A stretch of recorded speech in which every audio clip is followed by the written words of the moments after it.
हरे कृष्ण। आषाढ़ मास के कृष्ण पक्ष में आने वाली एकादशी का नाम है योगिनी एकादशी।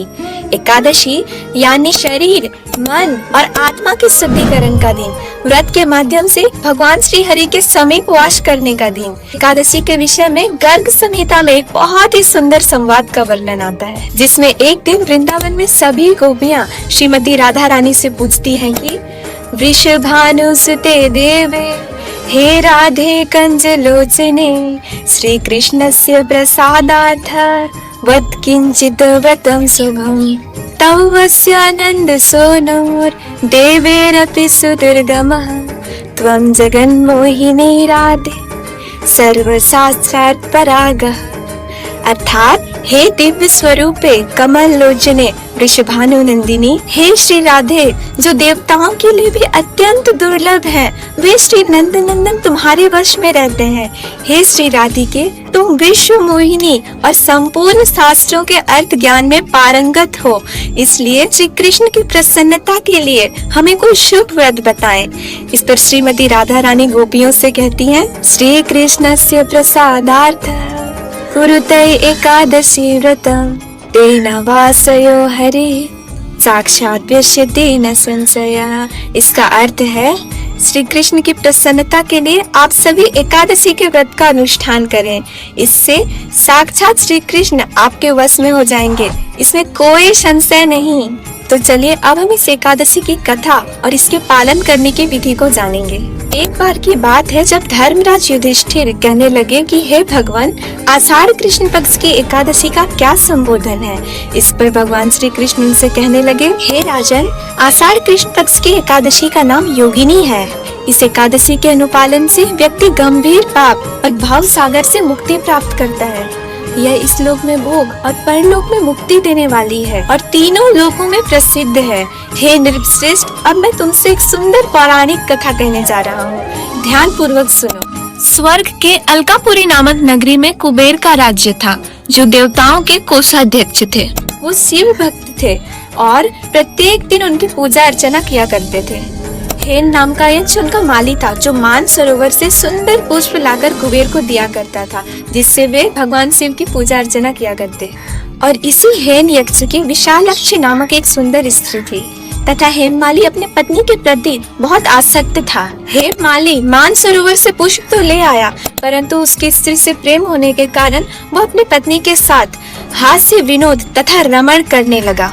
इधर राजा दोपहर तक उसका राह देखता रहा और राजा कुबेर ने अपने सैनिकों को आज्ञा दी कि तुम लोग उसके ना आने का कारण का पता करो, क्योंकि वो अभी तक पुष्प लेकर नहीं आया।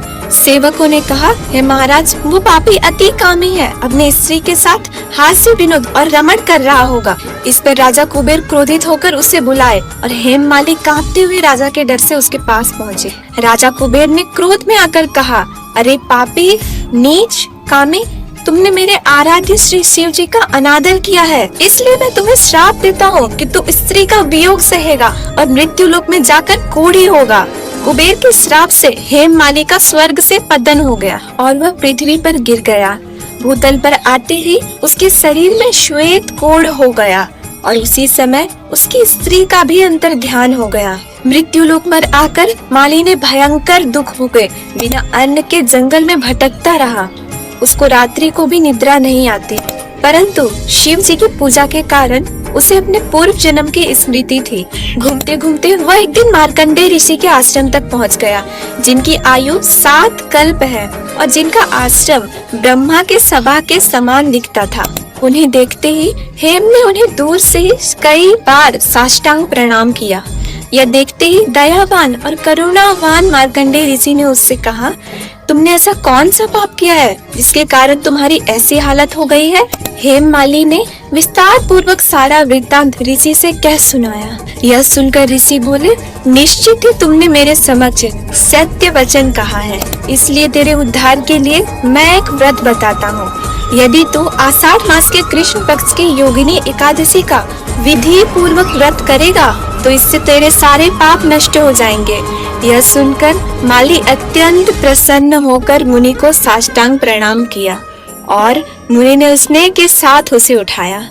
फिर माली ने मुनि के कथनानुसार विधि पूर्वक योगिनी एकादशी के व्रत का पालन किया और इस व्रत के प्रभाव से वह कोढ़ मुक्त होकर फिर से अपने पुराने स्वरूप में आकर अपनी पत्नी के साथ सुख पूर्वक रहने लगा।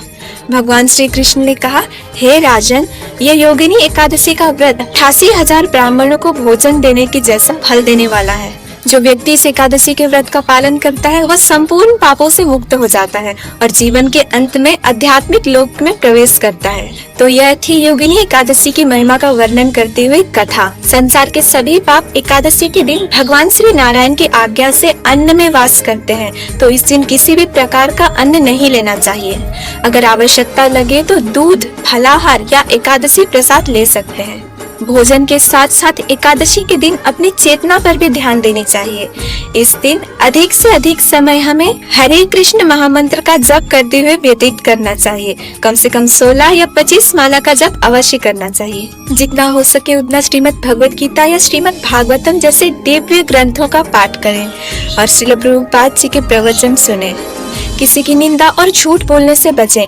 बिना काम के बातों में और कार्यों में अपना समय नष्ट ना करें और जितना आवश्यक हो उतना ही टीवी व मोबाइल फोन का प्रयोग करें। अगर शरीर से स्वस्थ है तो दिन में ना सोएं और हरि भजन व कीर्तन करते रहें। अगले दिन यानी द्वादशी पर निर्धारित समय पर पारण करें। तो हम देख सकते हैं कि भगवान की सुदुर्लभ और अनन्य भक्ति प्राप्त करने का सबसे सरल मार्ग है एकादशी के व्रत का पालन करना। तो आप इस योगिनी एकादशी के व्रत का पालन अवश्य करें। धन्यवाद। हरे कृष्ण।